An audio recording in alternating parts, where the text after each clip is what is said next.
and welcome to Movies, Films, and Flicks. I am Mark Hoffmeyer, and joining me is the 1998 winner of the Sarah Rose Cosmetics American Teen Prince Pageant. It's John Levingood. Wait, I won it as a dude? Yeah, Prince. Okay. Yeah. You don't remember that? Your stepladder bit and you mouthing like just what song? Oh, you were let's see, I did 98. Ice Ice Baby. Yeah, Ice Ice. Your mouthing of Ice Ice Baby and corresponding dance won you the whole thing. That was, I mean, all right. So you came from what? Jersey, right? You want like your town in Jersey, and then you went to the New Jersey finals, and then you won that, and then you went like all the way, to state nationals, and you beat 50 other princes to become the prince of the Sarah Rose Cosmetic American Teen Prince Pageant. Originally, my talent was deadlifting, but once I saw someone could deadlift more than me, I knew I had to go with Vanilla Ice. I remember you and I were talking one day, and you were like, I was practicing my talent, finishing my costume, brushing up on current events, and running 18 miles a day on about 400 calories. I was ready. I remember you told me that. I would flip inside out if I ate 400 calories a day doing that stuff. I love that. When that line hits, oh my gosh, that's so funny. Oh, I love that movie. I would be so skinny that I'd fall through my own butthole and hang myself. Oh gosh. I mean, if I did that. When she said that line though, oh man, I lost it. So I don't know, I don't know when you first watched this, but I watched this in a theater. I was working in a theater in 1999, and I remember this movie when it came out, and it was pretty much doomed to fail when it first came out because I had this window pulled up here real quick. Drop Dead Gorgeous, Box Office Mojo. But yeah, I was working in a theater. I remember watching this movie and just going, it's a good movie. Like it's pretty good. I liked it. I watched like the Thursday night beforehand. It was definitely a lot. It was much. I was surprised that this is a PG-13 movie. By the way, John, I was convinced that this was an R-rated movie for 22 years. I'm with you. My memory also had it as that, but there's so little swearing. There's no nudity, and you don't see anyone die. So I guess that's what it is. But it feels brutal the way that they're ripping on. They can offend a lot of people with this movie. Yeah. This thing comes out guns a-blazing. But I remember this is what happened. It came out, it opened on July 23, and it opened up at 11th place. And it only made $3.9 million its opening weekend. It only opened at 1,200 theaters. Like, that's less than Idle Hands. But it opened up against The Haunting, Inspector Gadget, American Pie, Eyes Wide Shut, Big Daddy, Lake Placid, Wild Wild West, Tarzan, The Wood, Phantom Menace was still in the theaters. And then a week later, Runaway Bride and Deep Blue Sea come out. That, cleared more space in the cinema. A week later, The Sixth Sense, The Thomas Crown Affair, Mystery Men, and Iron Giant came out, which further pushed it down. Right. And then the following week, Bowfinger, Broke Down Palace came out. Bowfinger opened up to close to 20 million, but Sixth Sense was still destroying people. And so by then, this movie was gone. It did, Detroit Rock City also opened, but only did 2 million. But it was it was in and out of theaters. And I remember that. I was like, where did Drop Dead Gorgeous? I think after a week, they just moved it to a couple night screenings, and then it was gone from everyone's memory. It's funny to hear to me that this came out on July 23rd, because I get it, school is going to start in 4 to 6 weeks, I guess, or all the people who are of the age that you want to go see this are off because it's summer or something. But at the same time, as an amateur movie critic, or a I don't know what to call myself, a quasi-professional movie critic, this does not strike me as a movie that anyone today would choose to release in summer. This strikes me as something they would choose to release almost like a horror movie, because very few of these actors were big at the time, even though it's full of people who are huge now. There were people who might have been known, but they weren't huge. They had one good thing maybe. And so this strikes me as a January release. Yeah, you kind of want to get counter-programming.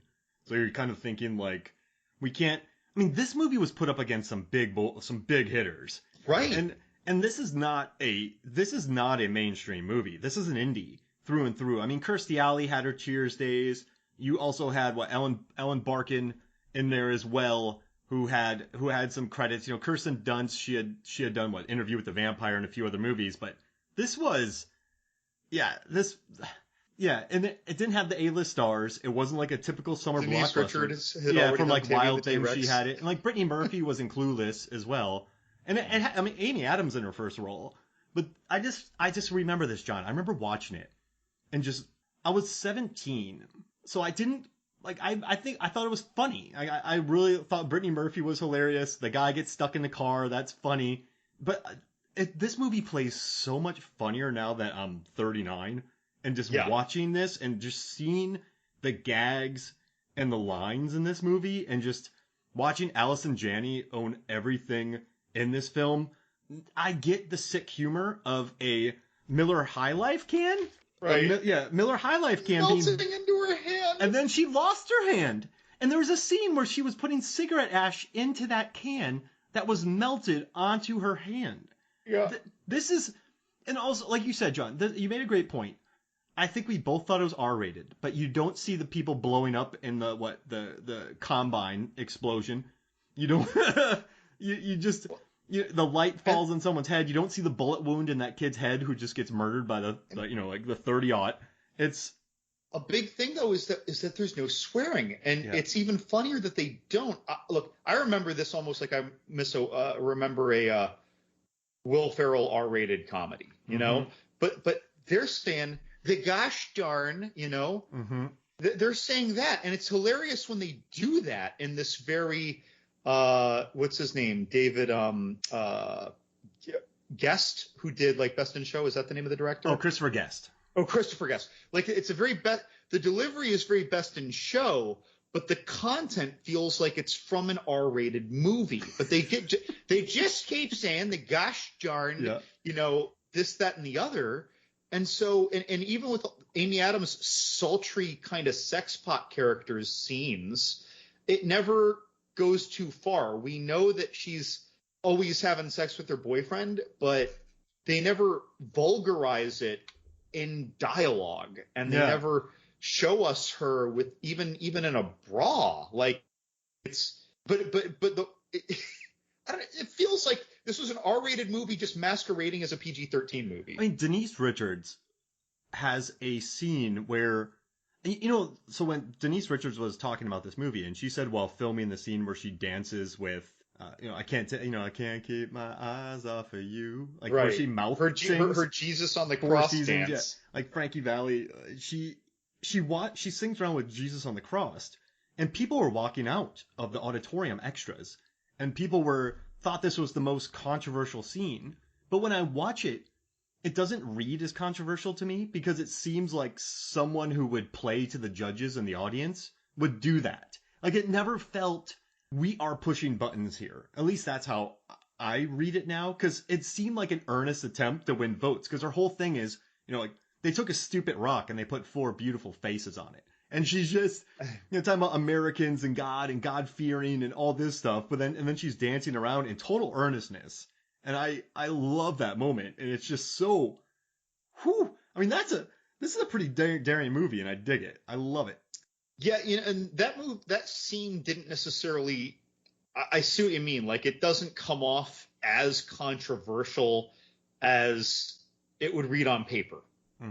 But I will say though, this movie seems to go at good length to poke fun at very religious people. Yeah, I think so. I think it targets them, but I guess it targets like that kind of Midwesterner. But then it also goes after like the people in the trailer parks a little bit, that kind of culture. It goes after the culture of the MMA, the modeling itself, and then it goes after like different lampoons. It does go after that, but I also think it is a pretty good equal opportunity offender. I made a list. Yeah, of people that could be triggered to. Well, not triggered. This isn't like a hard line pusher. It just frequently prods at the line, if that makes sense. Like mentally challenged people, right? Yeah. It's gonna disabled people, people with eating disorders, anyone involved in pageants at any point in their life, Midwesterners, religious people, people from small towns, and Asians. Yeah. And even like the LGBTQ crowd with her brother, Brittany Murphy's brother. Right. In fact, I feel like it prodded at that actually the least. Mm-hmm. It seemed to use that more as a vehicle to attack her relationship with her dad. Yeah, there's an entire subplot about a judge named John Doe who likes to stare at young girls. Oh, God, that was so funny. And just, I don't know. And you know what's pretty interesting, too? The writer that did this, her name is Lona Williams, and she actually was in Minnesota pageants. So she had experiences in this. And when they asked her, like, hey, how much did you draw from your experience? She said there's 1,000 little pieces that are from it. Even the absurd stepladder dance happened. Like, she's like, we did that. There wasn't the paint. That's wonderful. They didn't have all the blue and red paint on their butts, but they did that. And all these little things, she's like, I didn't really want to be in it. And I ended up taking runner-up, which blew my mind. And it got her a scholarship, and she got out of there. But I don't know, I just thought that was pretty funny. Like, so this movie, when it came out, I was reading reviews and how people were mad that it was lampooning people in Minnesota. It was going after them. And then she kind of talked about it later on. She's like, yeah, I get it, but that's what I went through. Like, there's 1,000 little things in here that I saw that happened. And this is really random, John, but when I was this is completely off topic, but when I was in grad school, I did I did a thing called Attempt 318. It was a short film about these 3 idiots who are trying to set up a jetpack that can shoot somebody 50 miles, and they have to get it done before a certain time because there's this contract where anybody who tries it, if they die, money goes into this account that accrues savings.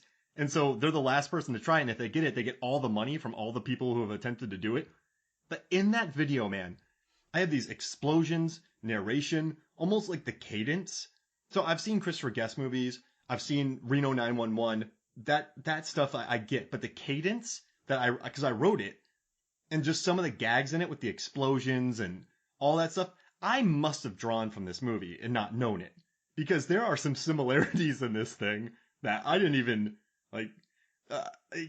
so after I watched this again, after 22 years, I was like, holy crap, I drew a lot from Drop Dead Gorgeous. So this movie must have had more of a influence on me, on my sense of humor, than I even realized. Because I'll add it to the MF Movie Stones and Flakes post for it, so you can go look for it when I release it.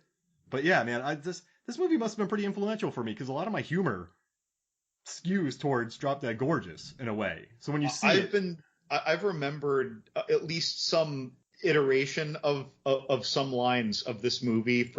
I probably saw this a couple years after it came out, because I got this when they were selling like 5 used Blockbuster VHS for $20. Mm-hmm.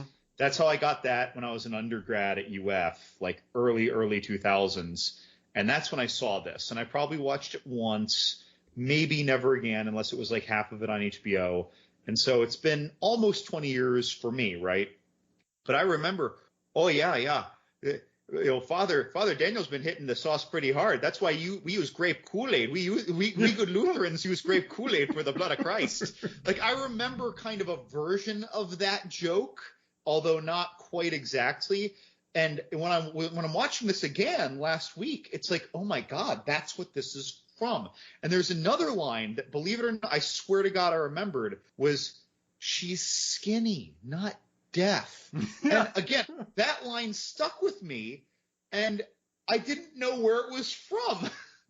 Right? So this movie, I don't know, it must have, sometimes we feel like something's a blur where you watch it and then it happened with me with Goonies when I saw one day on a Disney Channel thing when they had the octopus. And then I never saw it again for 20 years, and I felt like I dreamed it. So that's where I must have been with this movie watching it, because you're right. Like, I don't know. I guess I watched it again, just really enjoyed it. And I think the casting is spot on too. And just watching Kirsten Dunst, who was 17 when she made this, and Denise Richards was 29. Amy Adams was 25. But I think Kirsten Dunst is so earnest and has such a welcoming presence in this. So even some of her sort of messed up lines that she says in this, she just pulls off really well. Like, yeah, most of the guys leave town. They either go on hockey scholarships or prison. And you're Right. it's just, I don't know. I love the way she delivers it, and she works in a morgue and she taps. And just her relationship with Allison Janney. And also, too, John, this movie delivers, this movie didn't deliver on a lot of things that were expected of quote unquote teen movies. There's no core relationship, right? There's no love interest. He gets shot in the head very early on. So there's no, like, you know what I mean? There's no core boy meets girl meet cute. It's funny that you say that this second, because I watched this movie, twice in the last week or so, and it never crossed my mind, nor do any of my notes even acknowledge this as a teen movie. I don't necessarily. I don't know who this movie was made for, but like it's like you said about how you appreciate it now versus then. I feel like this was made more for us to see as adults, all the people this is poking fun at, rather than the teenagers, even though the stars you'd think in a trailer are meant to relate to the 18 to 25 or the 15 to 25 crowd. But I feel like this was made for us. It was advertised for them and made for us. Absolutely. And and also too, let's look at the way that the character, how Kirsten Dunst is done. Amber Atkins moves up in the world. She gets into the pageant, and well, she's supposed to be killed with a light, but she dodges that. She then loses to Denise Richards, but Denise Richards blows up in a float from Mexico. Of course, she blows up, and then she goes to Miss Minnesota, Sarah Rose Cosmetics, and MMA. They all get shellfish poisoning. So she's the last one left. Because she doesn't need anything that can carry its home on its back. Yes! Oh, I love that. That's so cool. And so all of them go down. Then, I love that Nationals, they just go out of business and all the ladies just destroy the company. But then, Kirstie Alley goes on a shooting spree from a rooftop sniper, kills a reporter, I believe, and then Amber Atkins picks up the mic and gets her job. So all this death actually Tammy blows up. Remember, Tammy gets killed. So Tammy might have won the thing if she was in it because she's just that good at stuff. So Tammy dies. Rebecca Becky Ann Lehman dies. Shellfish poisoning. And then the reporter gets shot. And that's how she works her way up the chain. This isn't Rudy, folks. This is, and I love when they're like people can work for it. No, it's dumb luck. Like they say. This is Jack Burton. Yeah, this is Jack Burton just falling into things. And then, another thing, I took some notes. In 1999, and we've talked about this a decent amount. 1999, I mean, we've covered so many of the 1999 movies on the podcast, and I was going through it, and I was just thinking about all the teen movies. We've covered a few, American Pie. We also covered Election. We talked about Detroit Rock City.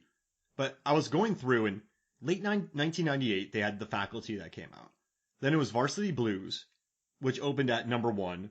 Then it was She's All That, opened at number 1. October Sky, kind of a teenage movie. It was kids. Number 4. Cruel Intentions was number 2. Then you had The Rage Carry 2, number 2. 10 Things I Hate About You, number 2. When I say 2, that's opened at number 2 at the box office.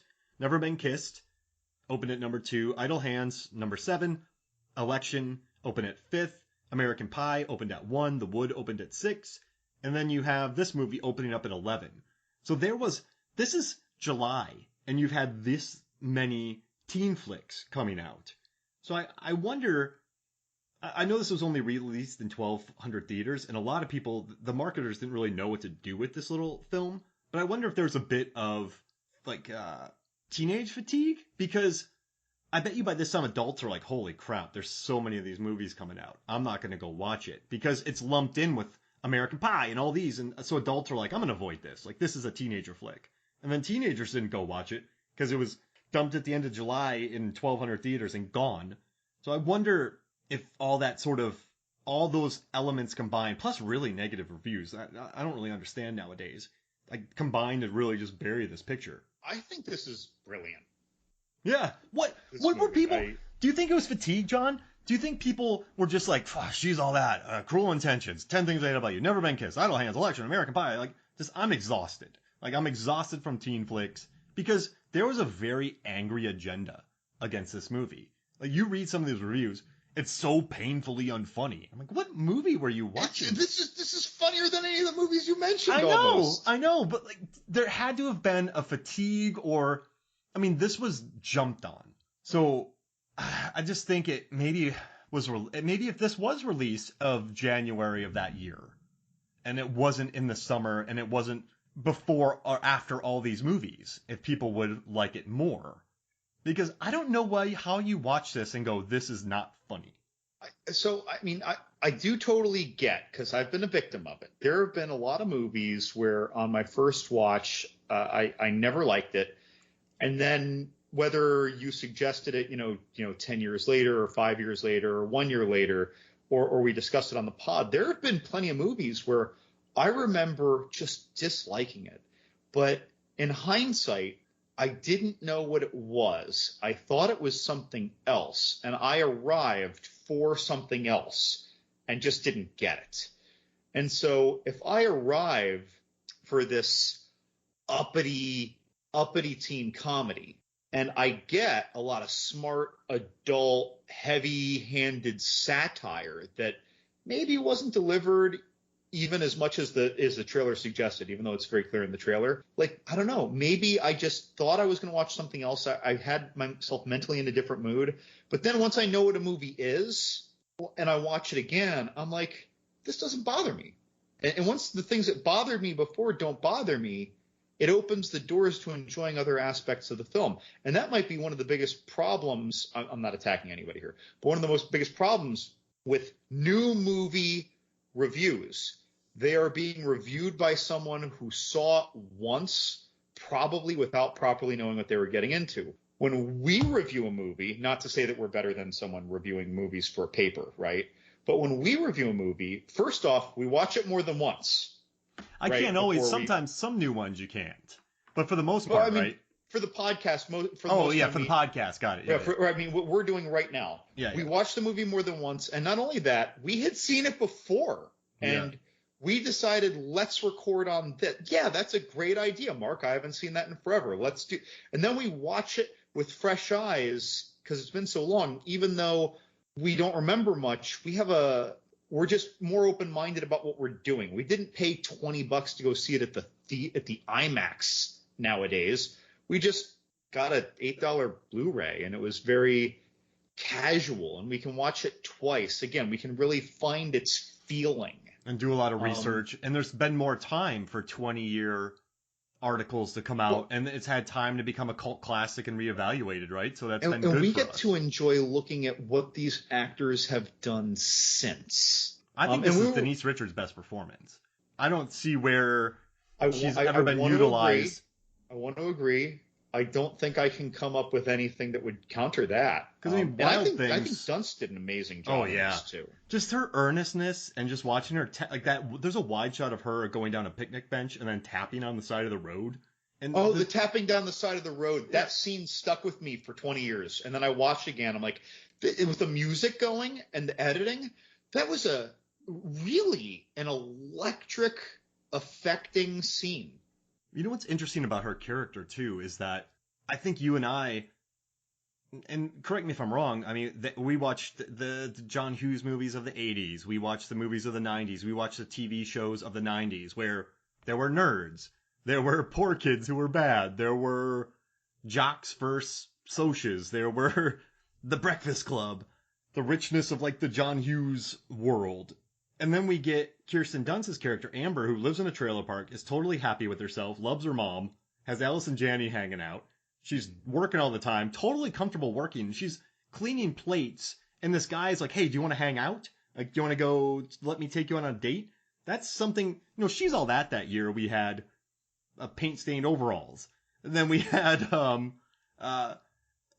Intolerable Cruelty, where they took Selma Blair and they were going to make her like something new. And we had like Clueless, where they take Brittany Murphy's character and make her cool, and the various levels of that. This movie didn't really have any of that. It just sort of had people who were comfortable in their own skin, I would say, to a certain extent. Mm-hmm. And that was something different than what we had ever been given before. They embraced the tropes of like the alcoholic mom and her hussy best friend, right? I got some. Right, and them being whatever poor, and her being the one, and she's working at lunch at school, right? So but again, yeah, she's getting hit on by the captain of the football team. She has a wonderful relationship with her mom and the neighbor, right? So I see what you mean. Yeah, They're spinning it. We're not given that, right? Because I was looking at these other movies, and you just have Detroit Rock City, the Rockers versus the Preppies, and there's different levels to this community, but I don't know. It was quite interesting. It was. It's another thing too, where you're like, oh, we're gonna get a Varsity Blues where he becomes popular and loses his friends, or Never Been Kissed where she becomes popular. 10 Things I Hate About You. You have to turn the shrew into a popular girl because of Heath Ledger. And I just kind of dig it. And you know what's interesting? I think 1999 is home to some very unique teen films that are, well, I was gonna say R-rated, but Drop Dead Gorgeous isn't R-rated. But I do love Election. Election's like one of my favorite movies. But I think the critics loved it. But I think if you were a teenager going to watch it, you're like, what's going on here? Well, again, that's a very mature content movie with a heavy teen cast. And so you're thinking, I guess if you're a kid and you're in this summer of all these movies, you're like, I'm gonna go watch this. And I remember loving Election. The first day I got my job at when I got back on AMC, I went and watched Election again because I love that movie so much. And then Jawbreaker came out later on in the year, and that movie is more outwardly mean than Drop Dead Gorgeous, but that one didn't do well at all too. But I like all three because, I mean, Election's clearly not a teen film. It's kind of an Alexander Payne movie, but I like, there's some pretty subversive high school stuff coming out in '99 with the She's All That, Varsity Blues, Never Been Kissed. So it was an interesting dynamic that year of high school themed movies that sort of kept me on my toes a little bit. One day you're watching Never Been Kissed, the next day you're watching Election, the next day you're watching Idle Hands, and then you're doing American Pie, then you got The Wood. Like, you're all like, what is happening here? Like, what? It was just a neat, good year for high school pictures, I would say. Yeah, no, I gotta agree, and a lot of kind of genre spinning high school pictures, a lot of very mature high school pictures. And even though like Fast Times at Ridgemont High was very mature, I mean, Fast Times at Ridgemont High though was a mature high school movie for high schoolers. Yeah. I still like it now, right? But Election was a mature high school movie for a more mature audience. Yeah. And this is a mature high school movie for a more mature audience. And Idle Hands, well, it's R-rated and it's in a horror movie, so regardless of who they're marketing it to, a lot of people who wanted to see it couldn't see it. Yeah. Potentially, right? And so, yeah, that was a time, and even Never Been Kissed. I loved that movie when it was new, but I loved that movie much. Let me rephrase. I liked that movie when it was new. I loved that movie when I was in my 20s, and I was not romantically mature, but I was a hell of a lot more romantically mature than 18-year-old John, right?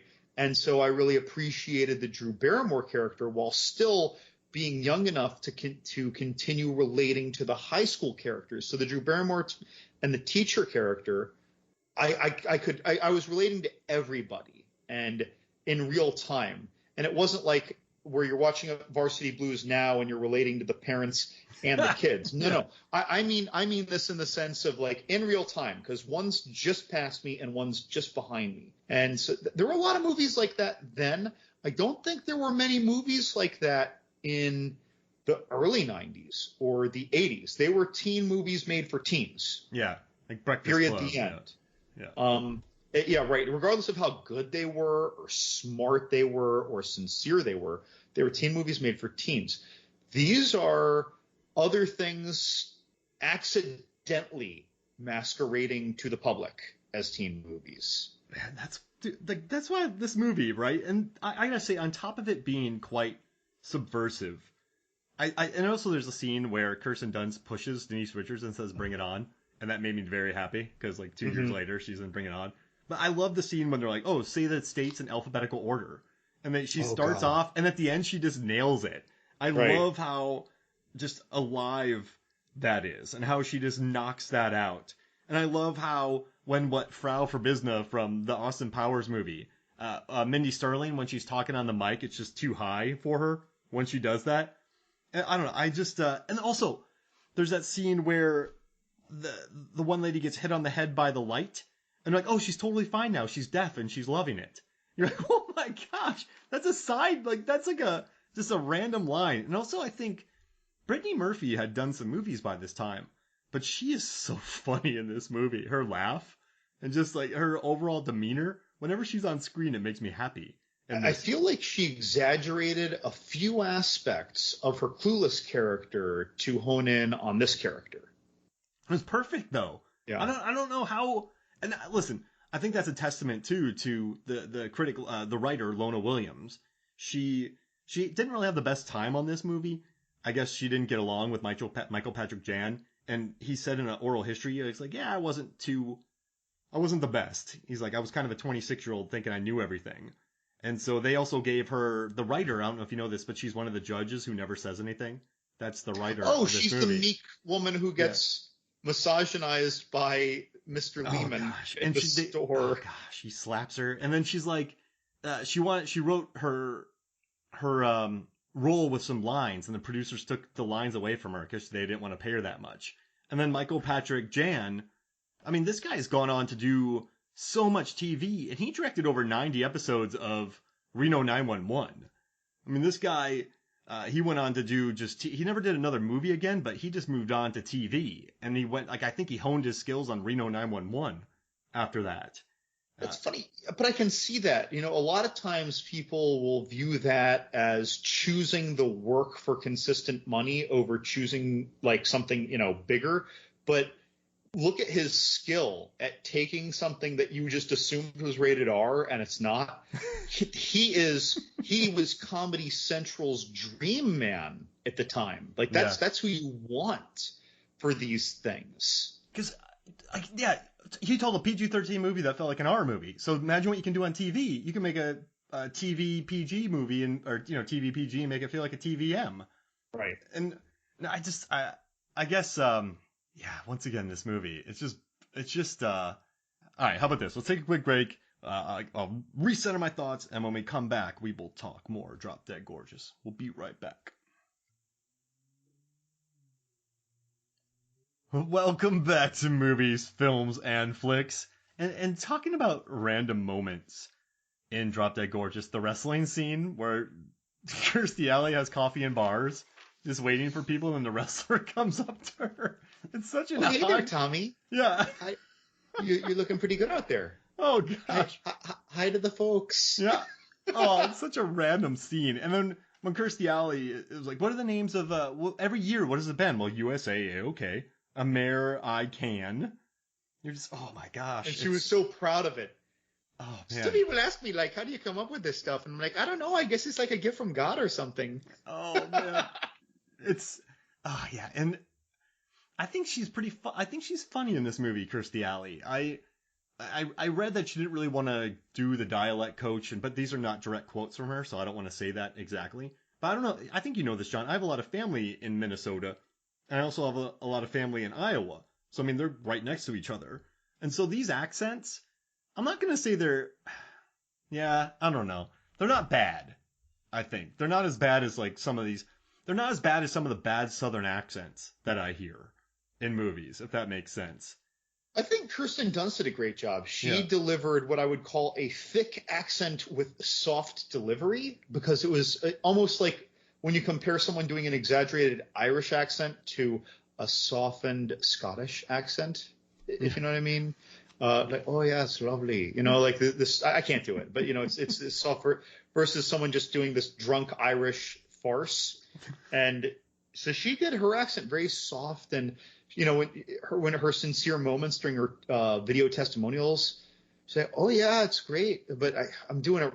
Don't listen to me, folks. Stop. I got to stop talking like that. When she does it, I find myself actively surprised that like this, she's just nailing this role as this soft-spoken, humble, sincere, candid, I don't know, would-be winner. And another thing I liked, and I finally got it from the break actually helped. What I like in the testimonial interviews where you watch a lot of very polished mockumentaries, and the dialogue is very clipped, and you can almost feel the facade of watching it.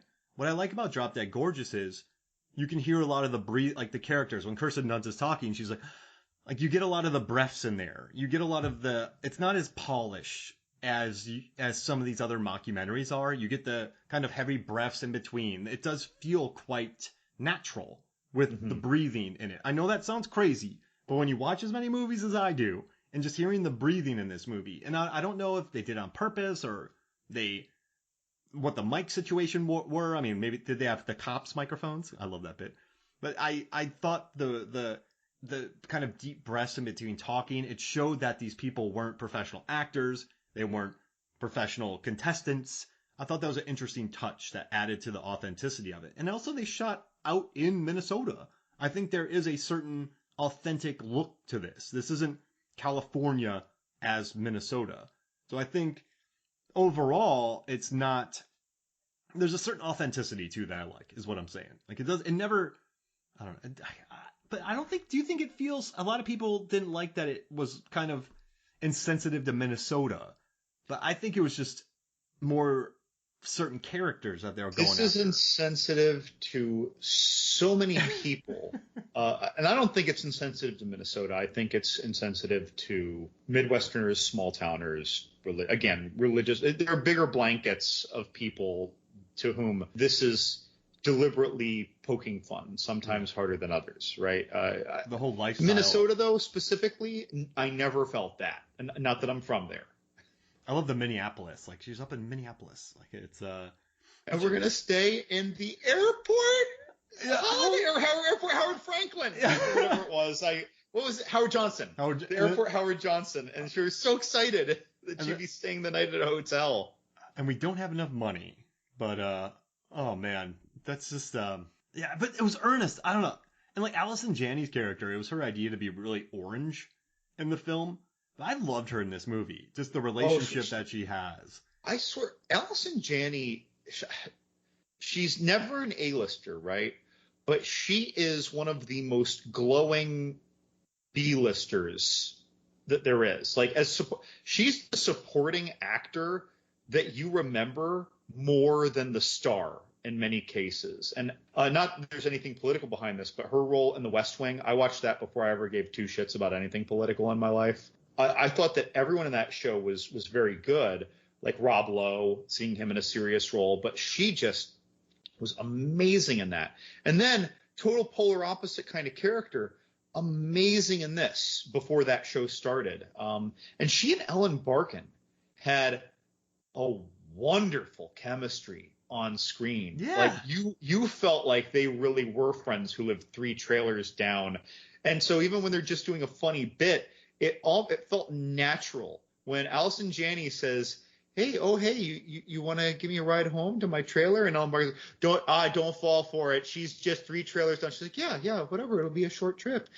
But when they're doing that bit, it feels like someone really saying that. It doesn't feel like a scene in the movie.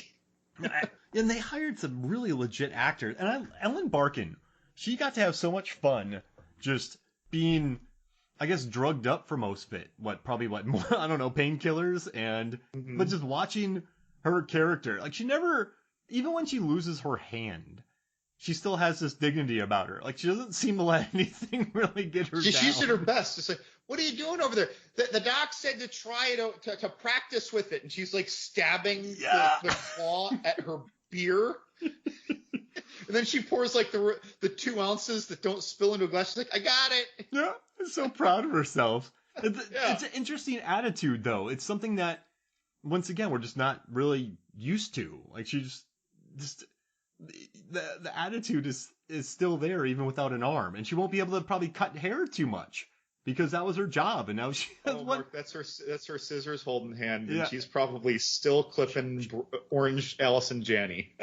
Oh, you're right. Yeah, you're right. That beer can though, burnt into her hand, is just that's funny writing. And then to see her put ash into it later on. Yeah. I mean, just use it. Just take advantage of it. And then the fact that she was able to save her tap shoes. She's like, I put your tap shoes in my panties before I got shot out of the thing. But that shows that she thought about her tap shoes. It's I don't know. there's just enough. There's just these little tiny moments in there that I just really enjoy, and also too when her outfit is stolen and she can't go out there in her tap uniform, and they won't. Remember Kirstie Alley? They just won't let her do it because she couldn't get it approved 30 days. You get so mad. But then Brittany Murphy gives up her costume for her. She's like, I'm not going to win.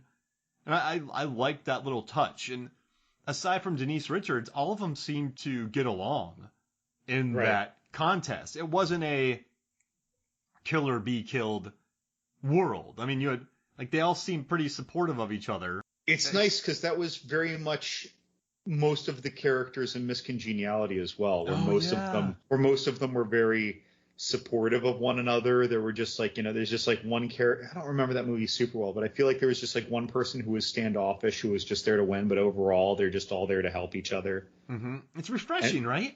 Right. It's nice because you don't need it, I think that filmmakers. I'm not a filmmaker, so I'm not criticizing it, but I think that filmmakers feel like they need to pander to stereotypes or these headline-ish expectations. But when you just show people being people acted well with good writing and good emotion behind it, it's like that's more satisfying, even though it has maybe fewer laugh out loud R-rated, mean jokes about it. It's nice. And besides, you have the judge who owns the hardware store and his mentally challenged brother or son. I really couldn't tell, by the way, from the dialogue, to deliver some of your meaner or more zany comedy. And, Mr. Lehman, being bored by what's going on with all these interviews and being a chauvinist at work and being full of himself, for some of that humor. But our main characters we're not using for that very much. Mm-hmm. And that's interesting. Right? It's a movie that, and I guess that's why it's a cult classic, because when you look at movies that hit all the check marks, and I'm not dogging on this movie, but let's say She's All That. You had Freddie Prinze Jr., popular guy. Then you had he had a girlfriend who eventually was going to want him back.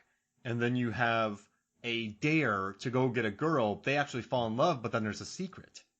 And then he has to share the secret. And then his friend Paul Walker is kind of a bad guy who's going to do some dumb stuff. But that movie made bank. But I think because it ticks, and I'm not making fun of it for any reason, but it ticks the boxes. This movie, or checks the boxes. This movie doesn't check many boxes.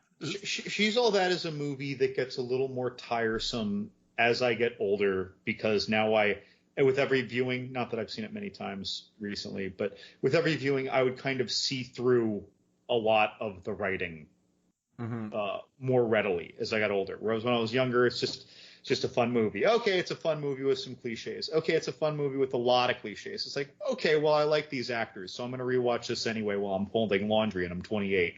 And then now I guess I'm just too old for that movie. And that's like Election, too. When I watched Election, I had no clue what it was about. And because I hadn't seen Citizen Ruth or anything like that beforehand. And so hearing some of the lines in that movie when they're talking about Reese Witherspoon and Chris Klein talking, that movie didn't play anywhere near what I was experiencing in 98, 98, 99. So I love those about, and I think that's why I hadn't revisited Drop Dead Gorgeous much. I don't really know how you could have, because it kind of disappeared from the face of the planet. And then when there started coming out articles about it, like, hey, it's streaming now, you should watch this movie. Then I started thinking about it again and how much I liked it. And I kind of pitched it to you to do this. And I'm really glad I did, because this is a movie that's gotten better.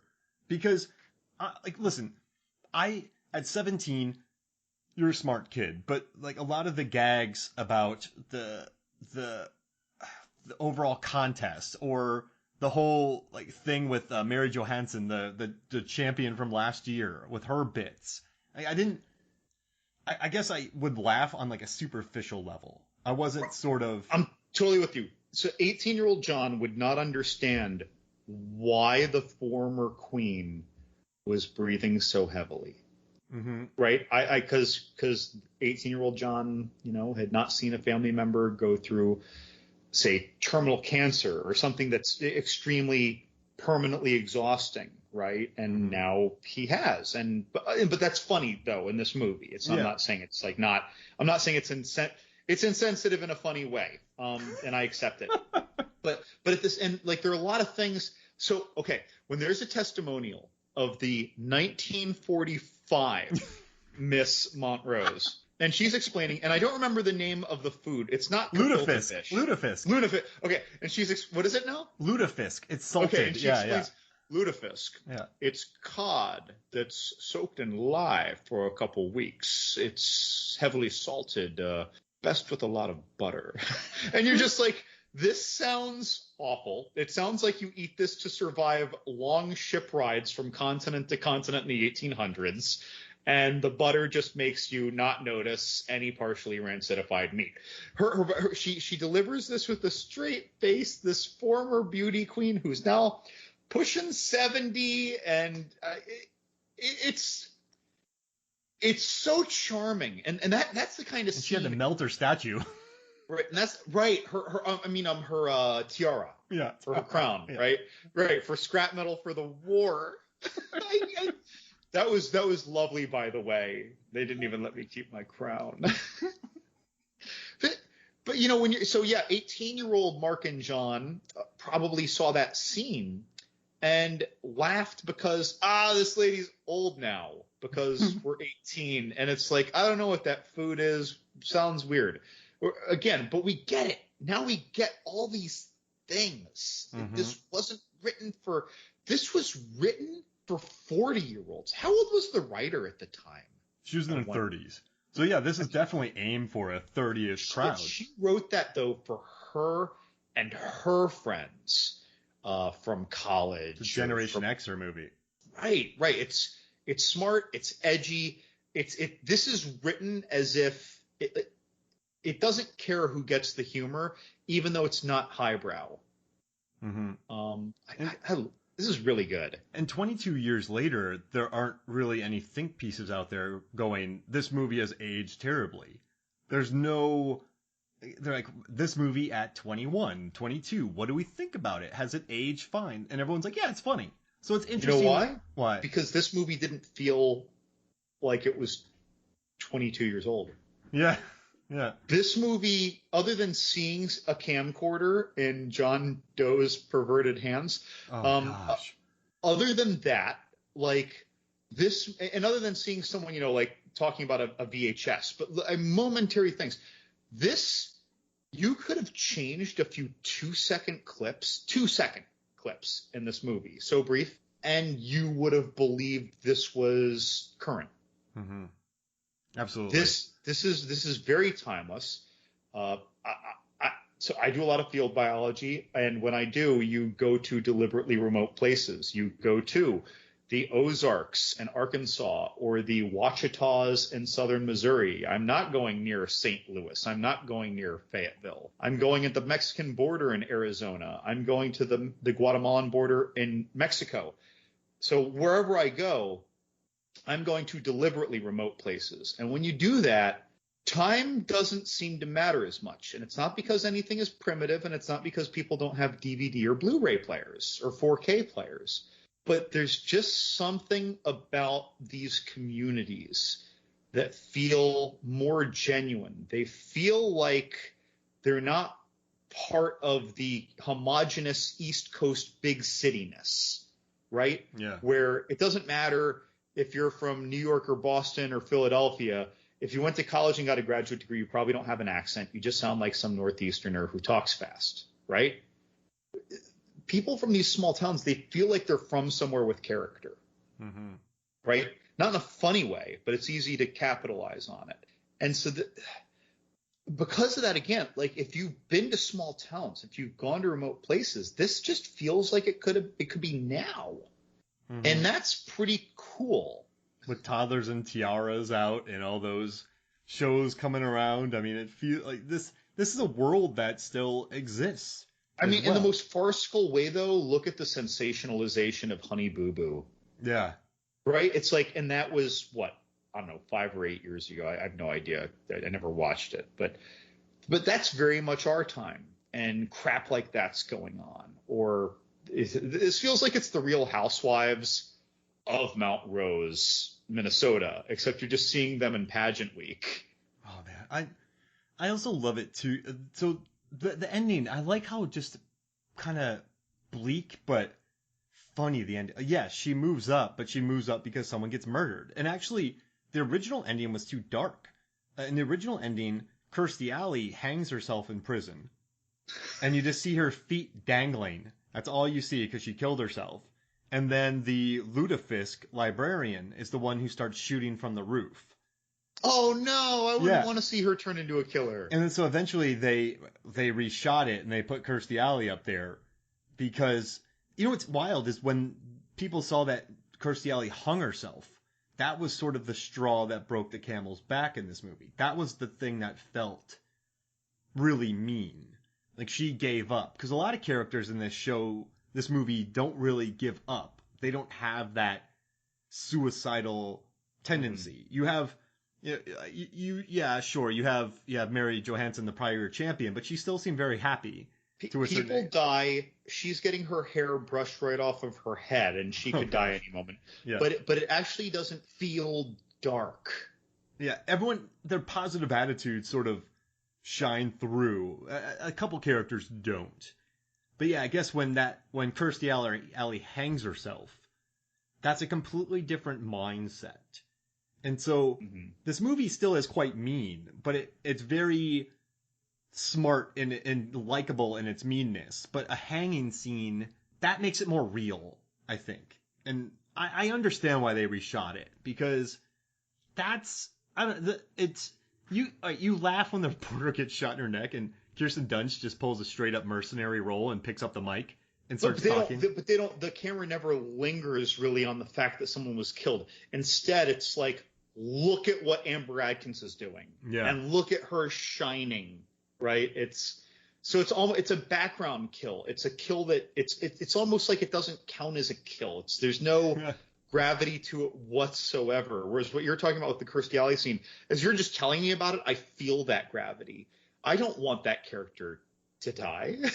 No, and it was kind of, and I'm glad they reshot it, and I think that's pretty cool. And here's another thing that I think is pretty interesting. What the director said, he said instead of succeeding at being offbeat like a Napoleon Dynamite, the director said it failed at being mainstream, which is that's a pretty good quote. Where I think these offbeat movies like a Napoleon Dynamite, which is a completely different film from Drop Dead Gorgeous, good dancing though. And Running for President, which is like an election and a pageant. No, they're not even close. There's no llamas either. But it wasn't allowed to be the offbeat thing that became a cult hit, like a sleeper hit in theaters. Instead, they kind of released it as a mainstream movie that just didn't pick up. It's an interesting dynamic. Because think about this, John. This movie, I think, I can't get into critics' headspaces. I read the reviews, they were angry. But it seemed like everyone was just tired of these types of movies. Everyone seemed to have a bad week. If this released in limited release or went to a film festival and people watch it like, man, did you see that movie? It's pretty messed up. This is a movie that would benefit so much from the internet era because of that. Word of mouth. Like, man, I saw this movie at Sundance with Kirsten Dunst, and it's crazy. I think this is a movie that would have been bought for a decent amount, benefited from a grassroots campaign, go to, like, not colleges, but go to, like, cool towns. I don't know, like Seattle, or I don't know, like somewhere, not colleges, but like other places, and then build it word of mouth style. I think it would have made a heck of a lot more than the $10 million it did in the States. And I mean, this was $15 million, so it wasn't much. And so you know what's interesting too, John? They sold the international rights to this movie. So they had already made money on it. So then the studio kind of thought, well, if we already made money on this movie. So if we go spend a lot on marketing, we might lose that marketing money. So we're already in the green on this. So the director said that since they had already made so much on international sales, that they just said, we'll just do some marketing and throw it out. No one really cared about it. They just shat the bed on promoting their movie. Yeah, and because they were like, we made money already. So why should we market this movie a lot when we've already made money? Because then we'll just lose money if we market it by a lot. And I just wish this could have had a grassroots campaign. And this is a woulda, coulda, shoulda. But like you said, John, this is this is very early internet. I mean, Phantom Menace was breaking all of internet's but it's still dial-up. So there weren't many movie chat rooms. Like Ain't It Cool News wasn't huge yet. So I think this would have benefited from some really cool word of mouth. Like, remember how Clerks? Remember those movies in the 90s, John, where, like, Swingers, or a Rushmore, or I'm just spitballing movies, Virgin Suicides. Also Brittany Murphy, wasn't it? Or no? I don't know if she was in Maybe that. Not. I want to throw it. Brittany Murphy got Allison Janney the job on this because they did a play on Broadway, and she's like, if you don't get her in this movie, you guys are idiots. So I thought that was really, yeah. But remember when we were kids? Not kids. We didn't have the internet. I'm presuming you didn't have the. I didn't have the internet. I didn't have the internet until college. Yeah, I was 18 when I got dial-up internet. I got my movie news from Premiere Magazine and movie trailers when I went to go watch movies. Entertainment Weekly, and the MTV Movie Awards, because they used to hand out this award for best first feature, and it was Guy Ritchie from Lock, Stock, and Two Smoking Barrels. Ooh, yeah, that's a good pick. Doug Liman for Swingers, Wes Anderson for Rushmore, and so I would see these, and then I would go watch the movie because I was like, oh man, they just won a big award on MTV. I'm gonna go rent this movie because that's where I was hearing about it. Drop Dead Gorgeous could have benefited from that. I think that's just what I'm going around in circles, and we're looking back. I mean, hindsight's 2020, but it's just kind of weird. This is a cult movie, but it's a very funny movie, John. So we talk about a lot of movies, right? Very, very different movies, right? We've talked about some mainstream horror movies, some weirder, big budget horror movies like A Cure for Wellness that a lot of people haven't heard of, even though it was this huge, epic thing, right? You've talked about weird movies, weird, grimy movies. We've talked about highbrow movies, classics, major theatrical releases. Here's the thing. This is the movie where I recommend, if you're listening to this podcast, just watch this movie. I think you'll probably like it. I don't need to say, oh yeah, I mean, if you're into these big budget, action movies, go see Mission Impossible Fallout. But if you're a 65-year-old grandmother, you might not care for Tom Cruise or action movies. I don't know. Whereas I think that this passes almost every test. Whoever you are, if you're listening to this, I think you're going to like this movie. Yeah. And I can't say that about a lot of movies that we've both loved, right? Mm-hmm. Think about that. This is one of those movies where whoever you are, I recommend this movie. I can't recommend unless you're 8 years old. I wouldn't recommend Cure for Wellness to everybody, right? But I love absolutely it. Not. But I love absolutely it. Not. And we made the case for it because movies like that really aren't made anymore. And that was Gore Verbinski at his pomp, so he was able to churn that out.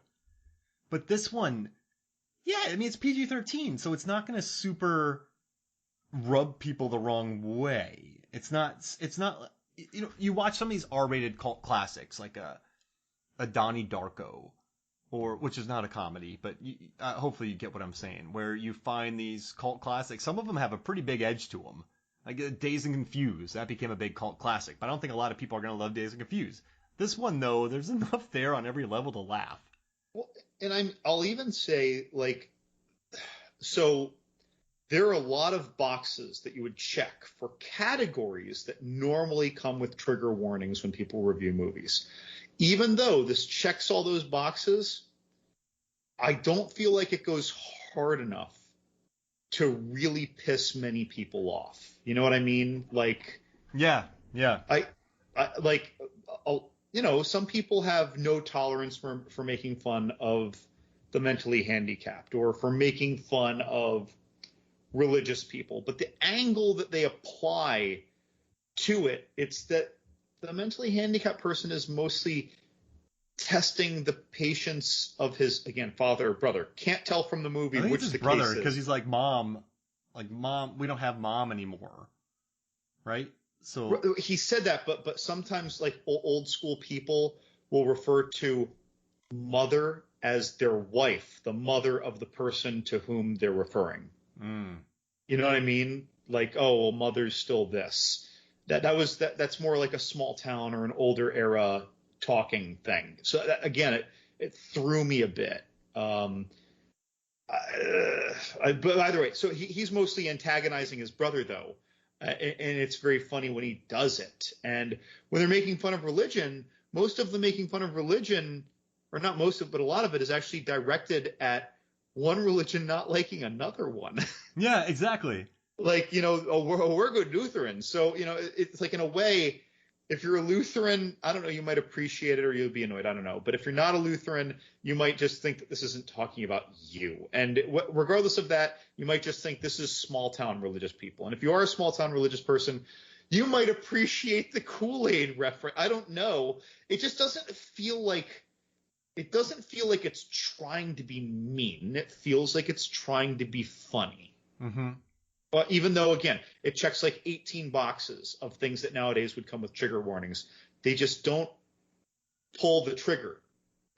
And 22 years later, no one's reappraised this. Like, some other movies really get these reappraisals. Like, if you watch this, just know that there will be these like trigger warnings. And all the people who write articles now, looking back on it, there's really none of that. So it walks a very fine line, John. With the hanging moment could have made this movie a different movie completely.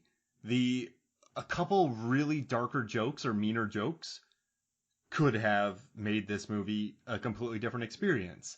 So I think, once again, I mean, this movie was made by smart people. And I also think it's pretty cool that the cinematographer too became a director as well, which makes me happy. I mean, this is a movie loaded with a bunch of talented people who moved on to other gigs. I mean, look at the stars and what a lot of them are doing now. So I don't know, I dig it. And yeah, any final thoughts before we do? I have a quick surprise for you, and then we'll get out of here. Any final thoughts about this movie? So this is a movie that really, really shocked me watching it almost 20 years later.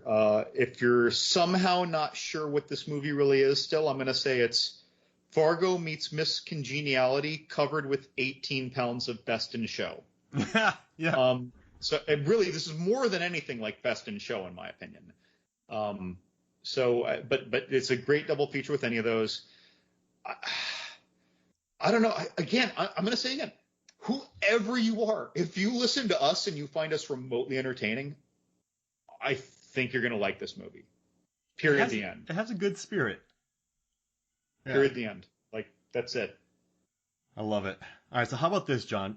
Let's do a 1999 high school adjacent rated draft. You can pull it up on IMDb. That's fine. I have to. And I will give you first pick. Also, oh my God. In this movie, you also had Dick come out. That was really good. You also had Outside Providence, which there's a line in Outside Providence. He's like, yeah, how'd your brother get injured? Well, we were playing touch football and he had a freak accident. Wait. He had a freak accident. We were playing touch football and he fell off the roof. I'm going to take Varsity Blues, which I saw twice in theaters at an age when I never did that. I was 18, because that cost money and I didn't have much of it. Varsity Blues, I still love that movie today. And that's a movie where I related to it as an 18-year-old spot on. And now the maturity of it, I still relate to teenage John in my head today to that movie as well as I did then. And in most movies that I loved and related to when I was young, I can't say that now. So Varsity Blues, hands down. There goes my hero. I'm taking Election. Great soundtrack. Taking Election. Gotta do. I'm gonna go 10 Things I Hate About You. Ooh. Love that movie. I was a big Third Rock from the Sun fan. And boy, everyone did wonderful. Larry Miller is the dad. That's priceless. JGL. Oh, I love him in that movie. And Chili Palmer as the teacher. I love him in that movie. Yeah. And yeah, it's a good picture. I'm gonna take Drop Dead Gorgeous. Oh, right. Is that okay? Oh, no, absolutely. No, I'm always in favor of that. It's just that it didn't. didn't strike me. Well, listen, Didn't this is a think of it. strong year, John. This is a Okay. wildly strong year. And also, like, Heath Ledger was so charming in 10 Things I Hate About You. And I love that JGL was in 30 Rock, and that's what you pulled from. That made me very happy. That's some nostalgia right there. There's a movie that I've wanted to pick for my first and second pick, and I'm still not picking it. Because as long as someone picks it, I'm happy. So I'm going to instead pick the movie that needs to be picked, and that's Never Been Kissed. Never Been Kissed. And that is a movie where at every stage of my life since that movie came out, I was able to very much relate to the sense of longing and the fear of expressing that interest in someone. You know, like Drew Barrymore's character. I get it. I got it when I was 18. I got it in my 20s. I get it now. And it's, again, a movie that's very endearingly connecting to me at all ages. And it never feels like it ages. It's a really good one. I love it. I'm going to take The Wood because I remember watching this in the theater. We did a Thursday night screening for it. I think I was the only one watching it, and I just love that movie. I've loved that movie for 22 years. I think it holds up well. I mean, like the cast, like Omar Epps, Taye Diggs, Richard T. Jones, like that's a solid cast. Good movie. I remember sitting in the theater just going, "This is awesome." So I gotta do that. I'm taking The Wood. Okay, so this movie doesn't age very well for me, but I thought it was pretty transformative at the time, and I really liked it for about 10 years after it came out. It just, at some point, I aged out of it, and that's Cruel Intentions. Oh, yeah. Dude, that was so big, John. Like Ryan Phillippe, Reese Witherspoon, the Sarah Michelle Gellar, Selma Blair scene. Sorry to interrupt you, but remember? No, you're good. You remember it, man. Like we're kind of the same age. Like you got, but even if you're 2 years older than me, you remember how big this movie was. Oh yeah, and the ending when Ryan Phillippe's character dies, it captures exactly the it's like the kids didn't know it at the time unless they read it online. Well, read it in a review, but the just the Shakespearean tragedy of his coming around, and first he manipulated, she realizes that she's manipulating him, then he really feels it, and she eventually realizes that he really feels it, and now this guy has a heart, and that is when he's struck down. And he's struck down for doing wrong when he was a bad person, even though now he's not, and he wants to amend, but the rage is there, and you get it, and it hurts.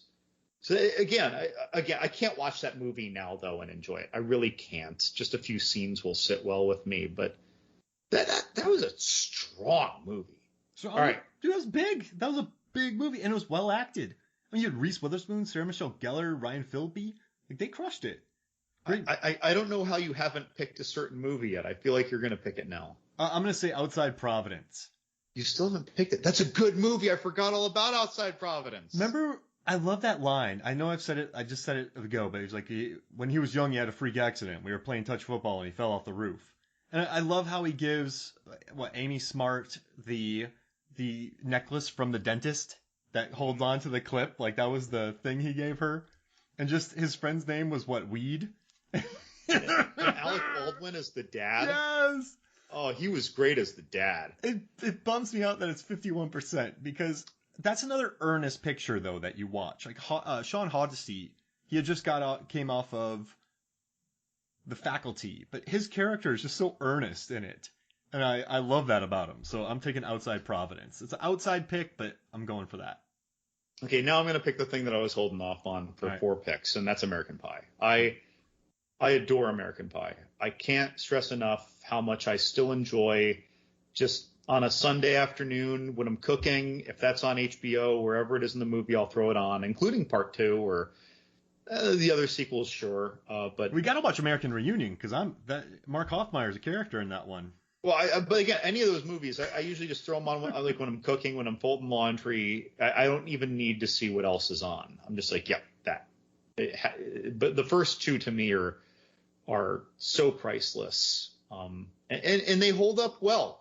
The way that they deliver teen characters dealing with teen angst, a lot of it stands up well. What doesn't stand up well is Casey Affleck talking to his brother on the phone about the sex book, because that's just stupid. And the video camera bit where he filmed her without her knowing, and then everybody on the school watched it. Well, that's really funny, but but certain things just felt like, no adult is going to do this. Like, oh yeah, here's this book, it's in the library, the tongue whirlwind or whatever. Oh yeah. Yeah, like it feels like something that only works when you tell a 15-year-old that. But it's still it's a beautiful movie, and all the wonderful levity with Eugene Levy. Great movie, Dad. And this is something that I thought, because I didn't watch Schitt's Creek until season 6 was about to come out, and then I marathoned it all and adored it. But so this is even without Schitt's Creek, I still was loving this movie in the last several years. So that's my last pick. You left me very close to my heart. Tough situation, John. I think I know your last pick. Well, all right. So there's Jawbreaker. I remember watching that and just thinking, this is one of the meanest things I've ever seen. It really affected me, John. I remember just going, this is mean. I agree. Yeah. I remember. I knew what I was watching though when I watched it. Oh, okay. I knew what it was going to be. Because I saw it in '99, and I knew it was R-rated, but I just wasn't ready for that. Because I hadn't seen Heathers yet. I watched Heathers shortly after, but I hadn't seen that yet. Then there's Idle Hands, which, I mean, that's a lot of fun. I was waiting for you to pick that in your first few picks. And then there's Detroit Rock City, which we covered on the podcast. There's, oh man, okay. So this is tough. So I don't care. This is tough. It's either Idle Hands or Jawbreaker. But I've covered Idle Hands. I mean, Jawbreaker's so mean. But I'm gonna take Idle Hands. Of course you did. I've heard you mention Idle Hands like literally 100 times. I've heard you mention Jawbreaker like twice. It's a nasty little. Well, I think I guess I just haven't wanted to revisit Jawbreaker, John, because I remember watching it in '99 and feeling kind of dirty. Maybe that's why it just stuck with me. But Idle Hands, I mean, listen, I don't think it's aged all that well, but I just like severed hands killing people, and it's just a funny stoner flick with Offspring, who was cool in '99 and had some good hits past that. But yeah, I'm surprised it's still around. So you have Varsity Blues, 10 Things I Hate About You, Never Been Kissed, Cruel Intentions, American Pie. I have Election, Drop Dead Gorgeous, The Wood, Outside Providence, and Idle Hands. I love it. I love my list. I'm happy. Glad that I didn't think of Drop Dead Gorgeous, because I would have wanted to pick it, but I also wouldn't necessarily have been willing to give up any of my other picks. If one had to go, it might be Cruel Intentions, because that's the one that I would enjoy the least today. But it was still so impactful when I saw it. I wouldn't trade anything. Maybe I would have taken like Virgin Suicides, but that's not really, I don't know. Drive Me Crazy, no. But I'm a Cheerleader, nah. See, those three movies don't have rewatchability factors, in my opinion. Jawbreaker, dude. I remember what she swallows on that Jawbreaker, and just the visual of that. There were some mean people in that. That was a mean movie. That's whoa. All right. And Judy Greer's cool, so I like that. Oh, Judy Greer's amazing. I love Judy Greer nowadays from Archer. Oh yeah, for sure. And I loved her not long after Jawbreaker in I love a movie that not a lot of people love, but Cursed. Oh, we got to talk about that sometime. Let's do that, because I truly love that movie. I mean, werewolves. Like, we got to cover werewolves. And also, too, I read Brian Raftery's book, where it's Best Movie Year Ever, how 1999 kind of blew up the box office. And he wrote about Election, and he wrote about The Wood in this movie, the making of these. And I think he wrote about another one in here, but I'm not sure. But I've never seen The Wood. Oh, it's fun, man. I remember reading about it again and just loving it. Can I watch that as a 40-year-old who's never seen it and truly enjoy it? The nice thing is it bounces between high school kids and then their older versions of themselves. Okay, that's okay. So when you said The Wood, it really threw me, but I assumed you knew what you were talking about, because in my head, The Wood was about a bunch of 25 or 30-year-olds. Yeah, so you have their high school versions of them and then the older versions of them. Okay, all right. So that's it kind of bounces back and forth between the two groups. So I love Taye Diggs. He's in it, right? Yeah, and Taye Diggs is in it, and it's just a cool coming of age story, and I remember having a lot of fun with it. And it's just well directed, and yeah, I think, it's it bounces between the kids and then the older people, and it's cool. It's a good movie. I totally recommend it. But yeah, I mean, this was fun, man. Thank you so much for joining me, and thank you so much for going along with my want to talk about Drop Dead Gorgeous. This was an easy sell because, again, I told you I bought it used from Blockbuster ages ago for probably $4 on VHS. And when I got rid of all my VHS movies at one point, and the ones that I wanted to, I spent way too much money replacing on DVD. And I never would have thought to purchase this again. If this was in my Amazon suggestions, it's almost like my brain wouldn't even recognize it. I'd just go past it. But the moment you said it out loud, it was just, yes, let's absolutely do that. I will happily go buy that. I paid like $18 for it. I didn't care at all because I'm like, shoot, I'll support this movie. I don't know what I paid. But I'm happy. I feel like it was $18. Was it $18? I don't remember. I just saw it and clicked it and bought it. But yeah, I think y'all should get it and support it and watch it because it's not streaming anywhere. So I think we have Tequila Sunrise next. So I think that well, actually Saw will come out next, and then maybe Reanimator. We have a bunch lined up. I've recorded a bunch, but we got a bunch on to get released here, John. But thank you so much for joining me, man. All right, man. All right. So for me, Mark Hoffmeyer, for John Levengood, this is Movie Stones and Flicks. We'll see you next week.